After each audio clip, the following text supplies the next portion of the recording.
बिस्मिल्लाहिर्रहमानिर्रहीम। दोस्तों, आज हमारी उर्दू ज़रिए तालीम और उस पर किए जाने वाले इतराज़ात, उनके जवाबात की 5वीं सैर है। आप बखूबी जानते हैं कि जब फ़ौज की मैदान जंग में फ़ौज की कुमक रुक जाए, उसकी कुमक का रास्ता कट जाए, सिग्नल काट दिए जाएं, तो यकीनी तौर पर वो फ़ौज मुहासरे में आ जाती है और हथियार भी डाल देती है। उस पर दुश्मन फ़ौज कब्ज़ा कर लेती है, गिरफ़्तार कर लेती है। बिल्कुल इसी तरह यही काम हमारे शोबा तालीम में, निसाब तालीम में साम्राज्यी एजेंसियों ने 2003 के बाद किया। और इसमें हमारे जो गद्दार अनासर थे, जो पॉलिसी साजी के ओहदे पर बराजमान थे, उन्होंने मीर जाफ़र और मीर सादिक का किरदार अदा किया।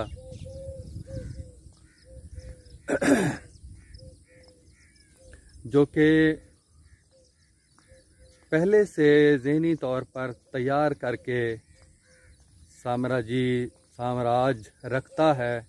जिन मुल्कों में उसने काम करना होता है, उसके मुख्तलिफ निज़ाम हाय ज़िंदगी को बदलना होता है, तो उसमें वो अपने कारिंदे,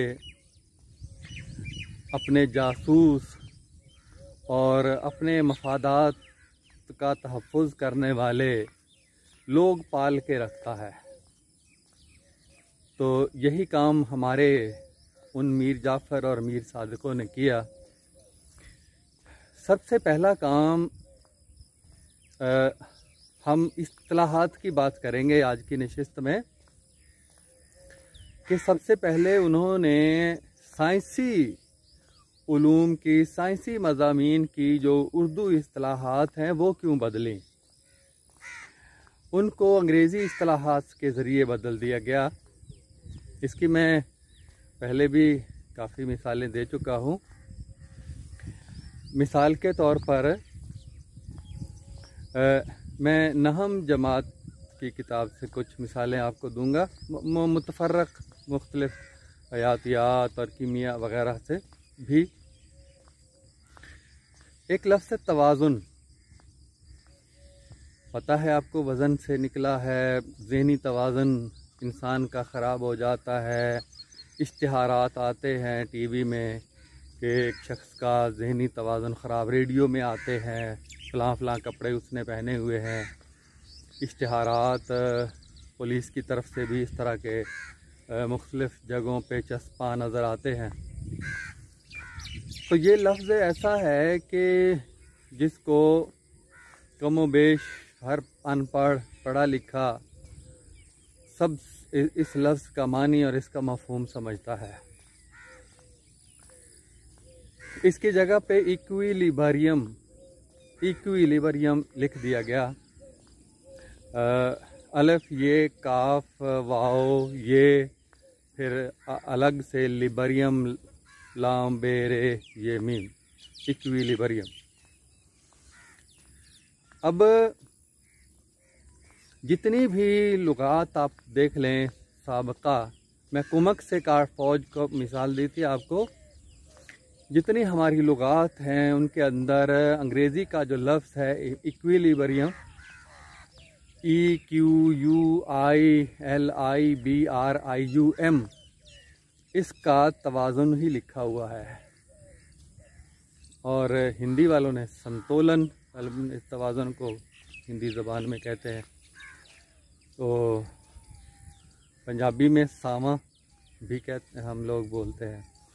तो ये लफ्ज़ इतना आम है, इसको जो पीछे जितनी भी हमारी लुगात हैं, अंग्रेज़ी से उर्दू हों या उर्दू की हों, उर्दू से उर्दू की हों, ये इस लफ्ज़ को पिछले सारे फ़हम से हमारे अदबी इल्मी सरमाए में जो इस लफ्ज़ का फ़हम था, तालिब इल्म को उससे काट के रख दिया गया है, क्योंकि उसने पहले लफ्ज़ के तौर पे याद करना है इसको।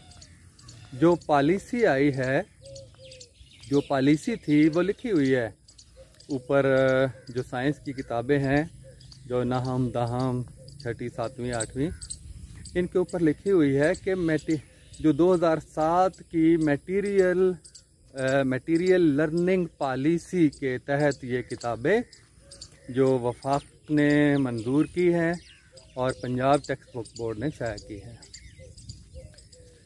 ये मटीरियल लर्निंग पॉलिसी क्या है कि अंग्रेज़ी के लफ्ज़ को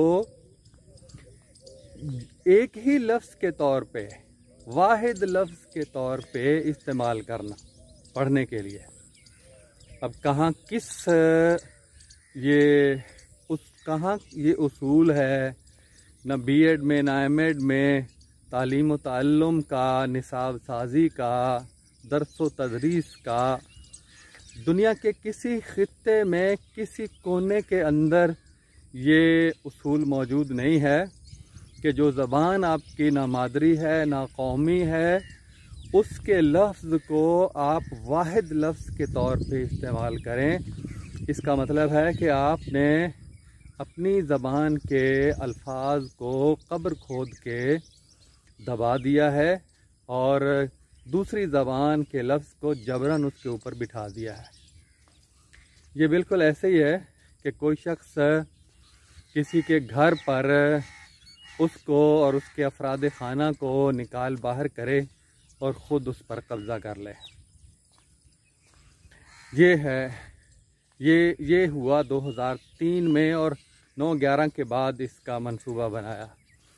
इससे पहले जितनी भी किताबें निसाबी थीं, गैर निसाबी लिखी गई हैं, उनके ऊपर तवाज़ुन ही लिखा हुआ है और फिर तवाज़ुन की मुख्तलिफ़ किस्में हैं, तादीली तवाज़ुन है, इस तरह की 3-4 किस्में हैं तवाज़ुन की। तो और उसके साथ साथ आप देख लें कि कई अल्फाज ऐसे हैं जिनका ये टार्क लफ्ज़ है, ये गर्दिशी असर होता था पहले, टार्क गर्दिशी असर, जो अपने मानी खुद देता है कि हम किसी जिस्म को पर क़ुव्वत लगाएं और क़ुव्वत के नतीजे में वो गर्दिश कर जाए। क़ुव्वत का कितना घुमाने का असर है, घुमाने का असर भी लिखा होता था। जितनी किताबें पीछे लिखी हुई है जामिया उस्मानिया से लेकर अब तक 2003 तक, और आप देख लें कि ये सब्ज़ी खोर है, सब्ज़ा खोर, नबातात खोर भी कह सकते हैं, चारा खोर, कई अल्फाज इस पट्टे खोर, इसको निकाल के हरबी वोर्थ लिखा है, हेरे बे, यानी इस वाहिद वो पॉलिसी कि अंग्रेज़ी के लफ्ज़ को वाहिद लफ्ज़ के तौर पे इस्तेमाल करना है। अच्छा, दूसरा ये कार्निवोर्स, ये गोश्तखोर है, गोश्तखोर को निकाल के उसकी जगह पे कार्निवोर्स लिखा गया है। और फिर हमाखोर, जो सब चीज़ें खा जाते हैं जानवर, तो उसको, इंसान भी उनमें शामिल है, उसको उन्होंने निकाल के अंग्रेज़ी का लफ्ज़ जो है वो ओमनीवोर्स वहाँ पे लिखा गया है।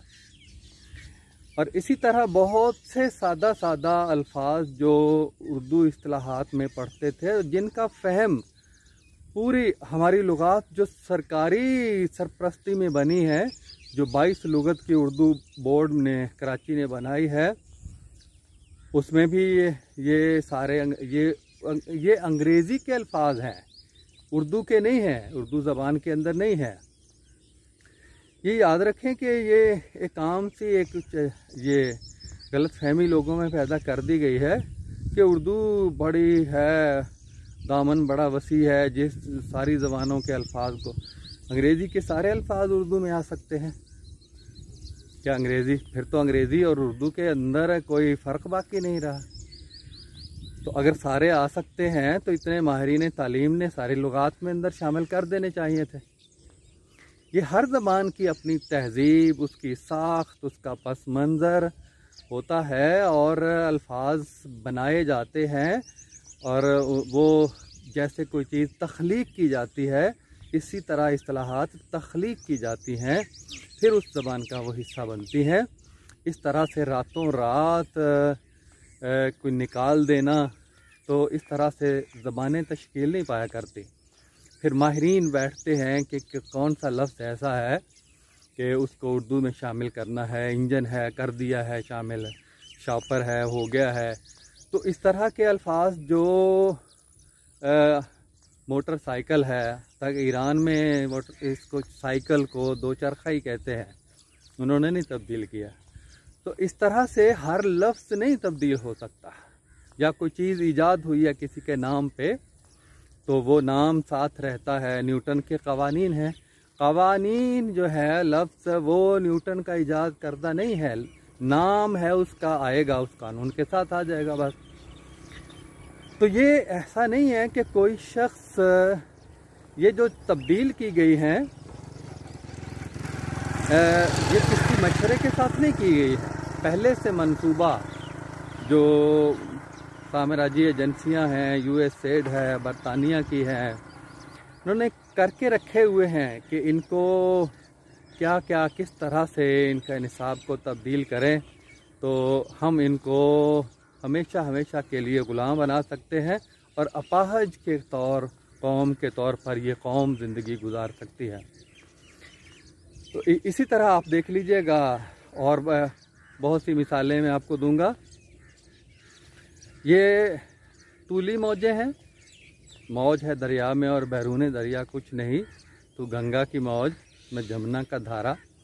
मैं आपको हज़ारों मौज के ऊपर अशार देखे जा सकते हैं। मौजां करो, अनपढ़ से अनपढ़ आदमी इस लफ्ज़ के फ़हम से आशना है और इसको निकाल के वेव्स, वेव मौजें, वेव और तूली मौजें जो तूल के रुख चलती है, लंबाई के रुख चलती हैं, उनको निकाल के लॉन्गिट्यूडिनल वेव्स लिखा गया है।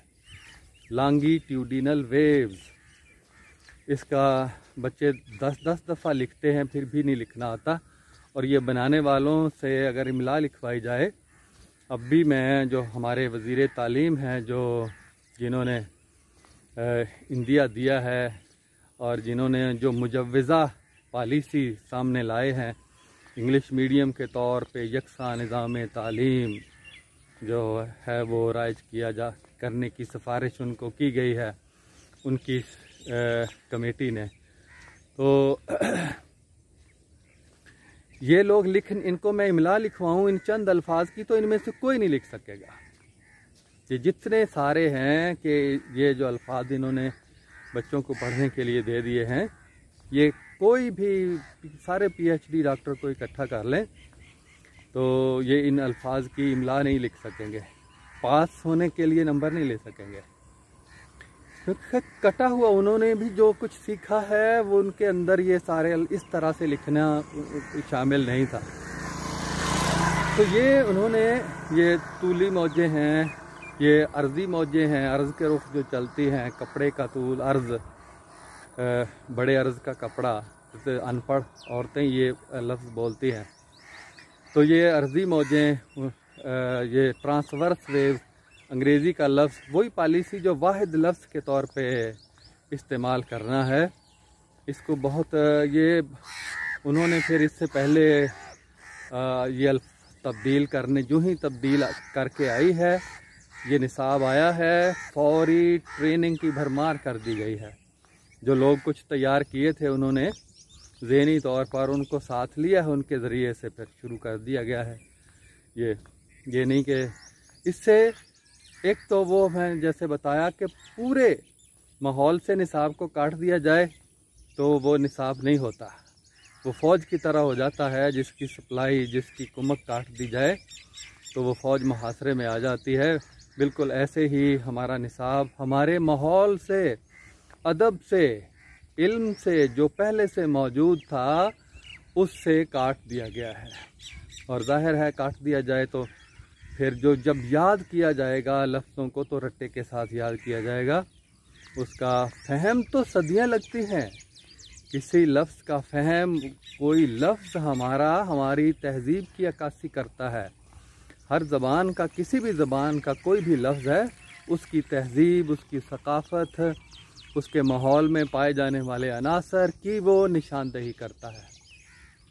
तो उससे वो काट दिया जाए तो वो कौम पूरी, आप समझें कि उसको यकदम बहुत जल्द उसको जाहिल बना दिया जाता है। तो इस महाज पे उन्होंने कामयाबी से क्या है कि जब हमारा सदर परवेज़ मुशर्रफ और उसने कब्ज़ा करते ही अपने जहन के लोग जो है जल्दी बिक जाने वाले, फ़रोख्त हो जाने वाले, पैसे से मरूब हो जाने वाले, और एक धमकी आई है और उस पर हथियार डाल देने वाले, वो जी हुजूर, तो वो उन्होंने ये सारा कुछ कर दिया है कि अगर वो डट जाते कि ये सारी चीज़ें हम नहीं करेंगे तो क्या था, एक तारीख़ में उनका नाम होता। और ये जिस तरह ज़िल्लत की ज़िंदगी ये गुजारने पे मजबूर हैं और जो लोग उनसे पीछे हैं वो भी इंशाल्लाह ज़िल्लत की ज़िंदगी ही गुजारेंगे, तो इज़्ज़त उनके खाते में नहीं है, ना इस दुनिया में ना आखिरत में। तो जो काम वो कर गए हैं, जो तबाही वो मचा गए हैं, वो ये चिमटी है, चिमटी छोटी सी जिससे चीज़ें उठाते हैं, फोरसेप कहते हैं। तो ये किताब में जब चिमटी का लफ्ज़ पहले लिखा, फोरसेप उसको लिखा हुआ है। यानी इतने सादा अल्फाज, हरकत बुनियादी लफ्ज़ है जो हमारी ज़बान का है। जो हरकत हैं अल्फाज की, वो बच्चे बुनियादी सतह पे ऊपर पढ़ते हैं, पेश, ज़बर, ज़ेर वगैरह, तो उसको मोशन लिखा है। तो मैं ये पूछना चाहता हूँ कि ये उर्दू में किसने ये उर्दू में शामिल किया है? कौन सी लुगत है जिसमें लिखा है कि ये उर्दू ज़बान का लफ्ज़ है? तो जब उर्दू ज़बान का लफ्ज़ ही नहीं है तो उर्दू के निसाब में कैसे आएगा? ये रेस्ट है, साथ ही एक ये जहाँ सुकून का लफ्ज़ था कि कोई जिस्म अपने इर्द गिर्द की चीज़ों के लिहाज से अगर अपनी जगह बदल रहा है, जैसे मैं बदल रहा हूँ, तो वो हरकत में कहलाता है। जो नहीं बदल रहा, ये दरख्त है, अपनी इर्द गिर्द की चीज़ों के लिहाज से जगह नहीं बदलता, तो ये सुकून में, हालत सुकून में है। सादा तारीफ़ हम पढ़ते थे और समझ भी आती थी उसकी, लेकिन उसकी जगह पे मोशन में है और वो रेस्ट में है। और गर्दिशी हरकत की जगह पे रोटेटरी मोशन है, और इर्तियाशी हरकत की जगह पे वाइब्रेटरी मोशन है, इर्तियाश, थरथराहट। ये सारे सादा से अल्फाज निकाल बाहर किए गए हैं और पूरे निसाब को जो है वो हमारे माहौल से, हमारी तहज़ीब से, हमारे गुज़श्ता फ़हम से, सदियों के फ़हम से उनको काट के बच्चे को रट्टे के हवाले कर दिया गया है। तो ये करने के बाद फिर वो शोर मचाती हैं, ये हमारे देसी लिबरल्स के ज़रिए। देखो जी, ये अल्फाज तो हमारे बच्चों के लिए मुश्किल हैं, तो लोग इसको मुश्किल, जब आप उनको इब्तदाई सतह से निकाल देंगे, बच्चों का तारुफ उनसे नहीं करवाएंगे, तो ज़ाहिर है मुश्किल ही होंगे।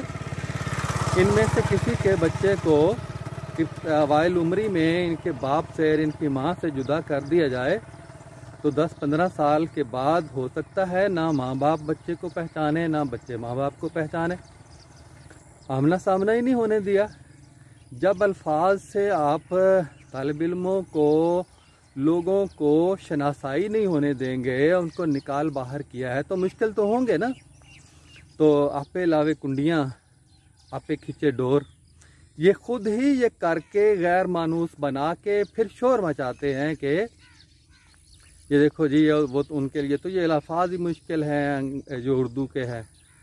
तो मुश्किल तो आपने ज़ाहिर है पढ़ने ही नहीं दिया ना।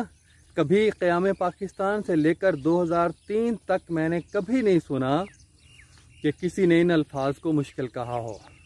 सभी ने जो मैट्रिक किया है और पहली जमात से ख़ुसूसन मैट्रिक तक, और सिंध में FSC भी होती थी, FSC तक जो है, वो सब लोगों ने इन्हीं इस्तिलाहात के साथ पढ़ा है। और यही इस्तिलाहात जब वो इंटर में जाते थे तो तर्जुमे के साथ इन्हीं इस्तिलाहात को पढ़ते थे। बहुत से खुलासे उस वक्त के आप देखें, उनके अंदर तर्जुमा लिखा हुआ है। तो आसानी से समझ पहले थी। किसी ने मुश्किल का रोना नहीं रोया, सब लोग आसानी से पढ़ते थे, और खुसूसन गरीब लोग भी आगे जाने के लिए उनके लिए रास्ते खुले थे। लेकिन क्या हुआ कि यकदम ये सारा सिलसिला ख़त्म करके, फ़हम से काट के उनको रट्टे के हवाले कर दिया गया, और फिर शोर मचाते हैं कि ये तो देखो जी हमारे बच्चों के लिए मुश्किल है ये अल्फाज। अशराफिया के लिए तो वो सारा करते हैं कि जिनको तारुफ़ ही नहीं करवाना उन अल्फाज से। जब आप पढ़ाएंगे इब्तदाई सतह से उन्हीं अल्फाज, तो वही अल्फाज के ज़रिए आप MSc तक अपने निसाब को ले जाएं। जो तरीक़ाकार है, जो फ़हम से जुड़ा हुआ निसाब, क्यों रट्टा लगेगा? 2-4% समझ है, बाकी सारे रट्टा लगा के इसको आप इसको सर के बल खड़े हो के ये लोग पॉलिसियाँ बनाते रहें। जब तक ये काम नहीं करेंगे, अपने अल्फाज, अपनी इस्तिलाहात, उनका माहौल के अंदर इस्तेमाल, उनका फ़हम, जब तक ये इसके साथ जुड़ेंगे नहीं, उस फ़ौज की तरह वो हम मुहासरे में रहेंगे, और जल्दी हमारे जहनों पर जो दुश्मन कब्ज़ा करना चाहता है, हमें ग़ुलाम बनाना चाहता है, वो आसानी से ग़ुलाम बना लेगा। तो ये हमारी 5वीं सैर में इब्तदाई जो इस्तिलाहात का तो लंबी बहस मैं करना चाहता हूँ।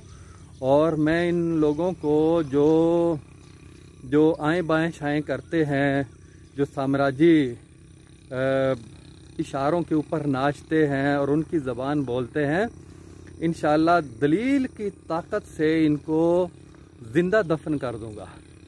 और ये कोई इनकी दलील ऐसी नहीं होगी जिनके परखच्चे हवा में हम उड़ाएंगे नहीं, और उनका जवाब उनकी ज़बानें, ऐसा जवाब जो उनकी ज़बानों को बंद कर दे, और जिसको हर कोई समझे कि ये वाकई हमारे साथ जो कुछ हो रहा है, ये इन लोगों ने करके मुल्क और कौम के साथ जितनी बड़ी गद्दारी की है, उसकी मिसाल शायद दुनिया के अंदर मौजूद ना हो।